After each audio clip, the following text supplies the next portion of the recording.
अगर आप लॉकडाउन और कोरोना महामारी के इस दौर में रेलवे में सफर करना चाहते हैं तो आपको कुछ खास बातों का ध्यान रखना होगा। पहली बात, रेलवे के मुताबिक सभी यात्रियों के लिए मास्क पहनना अनिवार्य होगा। बिना मास्क वाले यात्रियों को यात्रा की अनुमति नहीं दी जाएगी।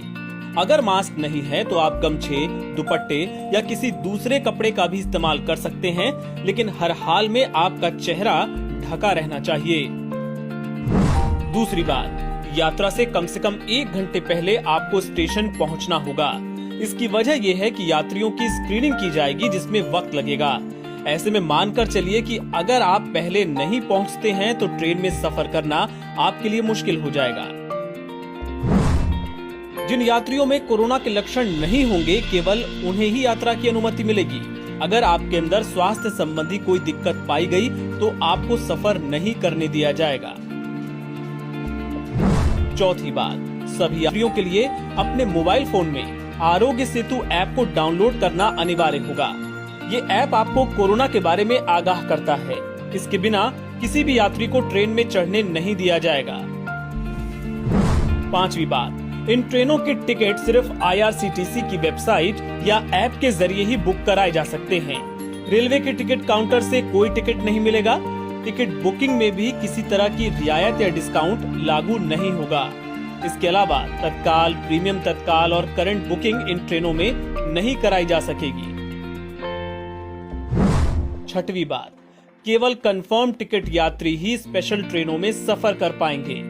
वेटिंग टिकट जैसी कोई व्यवस्था इन ट्रेनों पर काम नहीं करेगी। साथ ही सभी ट्रेनें लिमिटेड स्टॉपेज पर ही रुकेंगी। सातवीं बात, अभी केवल AC कोच के साथ ही इन स्पेशल ट्रेनों को चलाया जाएगा। इनमें स्लीपर या जनरल बोगी नहीं होगी। ऐसे में जाहिर है ये सफर यात्रियों की जेब पर थोड़ा भारी पड़ सकता है, क्योंकि इसका किराया राजधानी के बराबर होगा। आठवीं बात, AC कोच होने के बावजूद ट्रेन में आपको कंबल या चादर जैसी कोई सुविधा नहीं दी जाएगी, इसलिए अपने घर से ही कंबल या चादर लेकर चलिएगा। नौवीं बात, AC कोच का तापमान भी सामान्य से थोड़ा कम रहेगा, इसलिए सफर के दौरान आपको ठंड लग सकती है। तो जैसा हमने आपको पहले कहा, चादर या कंबल अपने साथ घर से ही लेकर जाएं। 10वीं बात, ट्रेन में पेंट्री कार नहीं होगी, यानी सफर चाहे लंबा हो या छोटा, रास्ते में खाने पीने का कोई सामान आपको नहीं मिलेगा। ऐसे में अपने घर से ही खाने पीने का इंतजाम करके चले। खाने के लिए ऐसी चीजें लेकर जाएं जो जल्दी खराब नहीं होती, खासतौर पे लंबी दूरी वाले यात्री। और आखिर में सबसे जरूरी बात, अगर जरूरी ना हो, कोई इमरजेंसी ना हो, तो फिलहाल ट्रेन में यात्रा करने से परहेज ही करें।